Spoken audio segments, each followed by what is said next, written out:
Bonjour, bonsoir. Alors, je les montre rarement, mais celui-là, je le montre parce que la couverture est très belle. Olivier Norek, merci d'être là. Et puis, on va dire, de cette nouvelle fidélité. C'est ton second passage chez Filigrane. J'espère que ce sera le cas à chaque fois. Olivier, quelle est ton actualité? Alors mon actualité, c'est ce roman, Surface. C'est un roman policier, et c'est un roman policier sur lequel j'ai voulu parler, à travers une enquête évidemment, mais de l'acceptation, de la reconstruction d'un personnage que je vais, dès le départ, dès la première page, défigurer. Donc c'est l'histoire de Noémie Chastain qui va recevoir un coup de fusil en plein visage. Elle perd le profil droit et donc elle est envoyée dans une sorte de convalescence, mais qui en fait est un placard. Elle est envoyée dans le plus petit commissariat de France. Et à travers une enquête qui va lui tomber dessus, évidemment, sinon il n'y aurait pas de bouquin, à travers une enquête qui va lui tomber dessus, elle va vite comprendre que pour la résoudre, il va falloir qu'elle aille vers l'autre. Et pour aller vers l'autre, il va falloir qu'elle se reconstruise. Il est génial parce que voilà, à ceux qui nous écoutent et qui voient ce petit YouTube à chaque fois, dans 5 minutes, 10 minutes, je vais présenter Olivier et je m'en suis rendu compte pour le roman précédent, Entre deux mondes. Limite, on lui pose une question, puis c'est fini, il parle. Je t'ai pas demandé de parler de ton livre, hein. C'est vrai, Enfin, c'est... Pardon, je recommence. Mon actualité, c'est d'être à la librairie Filigrane, the place to be, un petit peu, comme on dit en français. Voilà, mon actualité, elle est toujours littéraire, donc tu sais bien que je vais te parler de mon livre. Non, mais quand on parle d'actualité, donc c'est par exemple par rapport à ce que tu fais, ton écriture, est-ce qu'il y a une adaptation en cours, une bande dessinée, tu vois? Oui, il y a tout ça. Il y a une bande dessinée pour Entre deux mondes. Donc c'est cette enquête dans un camp de réfugiés, la jungle de Calais. Donc là, il y a une BD qui est en cours. Et puis pour Surface, mon petit dernier, on est en train d'en écrire une série de 6 épisodes. Et puis après, à côté de ça, je crée d'autres univers, d'autres personnages pour des histoires inédites qui ne sont pas des romans. Parce que j'aime bien créer des personnages et les voir naître magiquement, les voir apparaître sur un écran. Tu parles bien, j'aurai beaucoup de plaisir à te présenter après. Il y a une question là, que j'allais te poser, mais je peux peut-être te poser cette question également maintenant. Tu as vu la série La Trêve? Alors non, série belge. Oui, non. On t'en a parlé parce qu'on retrouve l'univers. Au départ, c'est vraiment, on retrouve cet univers de.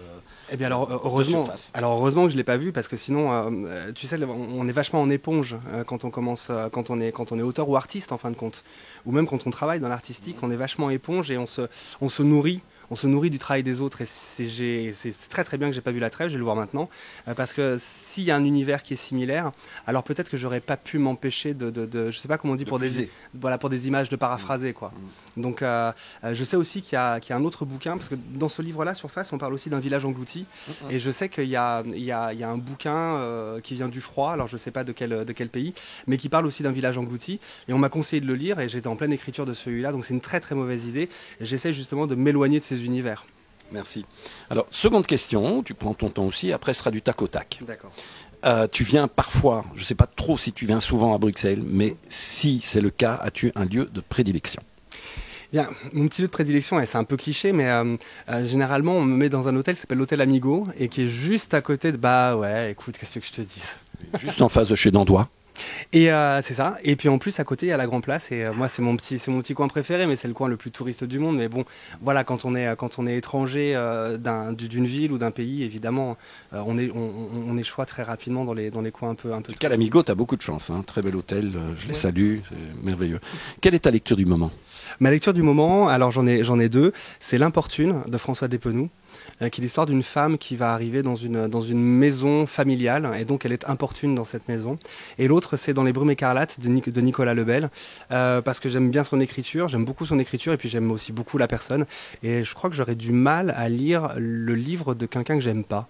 Et alors ça doit arriver, hein, très certainement, mais pour l'instant je croise assez, dans le monde du polar et dans le monde de la littérature, je croise assez de gens exceptionnels pour me dire que je vais d'abord commencer par leurs livres, et Nicolas Lebel en fait partie. C'est là où on peut faire une parenthèse. J'ai eu le plaisir de te voir de loin à Lyon, quai du Polar, merveilleux. Si tu as une rencontre exceptionnelle, une rencontre à Lyon, quelle a été cette rencontre pour la 15e édition? C'était avec l'UNICEF, où on parlait justement de la situation, de l'actualité, de la manière dont on traite les enfants à travers le monde. Et c'était en duo avec Maxime Chatham. Alors il y a eu une fierté c'était d'être avec Maxime Chatham, qui est quand même un des plus grands paquebots de l'écriture au niveau du thriller et du polar. Et puis un honneur, c'était aussi de défendre la cause et l'ADN de ce qu'est l'UNICEF. Merci. Un plat préféré? Un plat préféré? Ah bah des millions. Un plat préféré? D'accord, ok, d'accord. Les bouchées à la reine au riz de veau de mon papa. Waouh. Un lieu préféré au monde? Un lieu préféré au monde, généralement c'est mon appartement, mon salon, et encore plus restreint, mon canapé. Je suis très solitaire, très ermite. J'aime la solitude et je me sens jamais aussi bien que chez moi et qu'à Filigrane. Okay. Oh, merci Olivier. Alors merci. Maintenant, on y va vraiment du tac au tac. Une question, une réponse. Une question, une réponse. C'est parti. Une série télé. Luther, avec Idriss Elba. Superbe. Un film. Garde à vue. Michel Serrault et Lino Ventura. Un groupe musical, une musique, un chanteur, une chanteuse. Prodigy, mais le chanteur est mort suicidé. C'est dommage. Bon, alors, une star vivante que tu aimerais encore rencontrer? Une star vivante que j'aimerais... Oh, Stephen King. Bien. Le livre que tu as à m'offrir? Les racines du mal de Dantec. Ton premier souvenir de lecture? Michael End, L'histoire sans fin. Ah ouais, tiens, c'est bien, il ment pas trop. C'est le premier souvenir de vraie lecture, et puis le premier enfant, la première petite histoire, style Bibi Fricotin. Les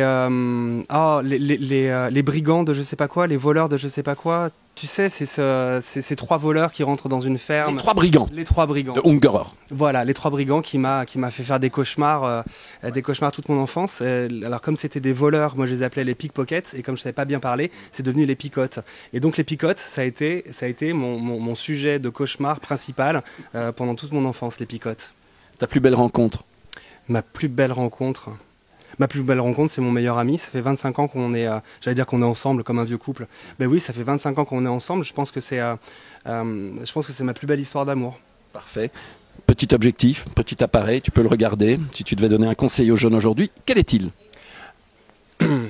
Il n'y a pas beaucoup de fenêtres qui vont s'ouvrir, mais dès qu'il y en a une qui s'ouvre, qui s'entrebâille, il faut foncer parce que la vie est très courte, et que des opportunités dans la vie, des opportunités d'être heureux ou de faire ce qui nous plaît, il n'y en aura pas 14, il n'y en aura pas 10, il y en aura peut-être une ou deux. Et dès que vous la voyez, foncez, demandez pas l'autorisation, pétez les portes, cassez la fenêtre, mais rentrez et faites ce que vous avez à faire parce que personne ne vous attendra. Merci Olivier Norek. Longue vie à Surface. C'est un bonheur.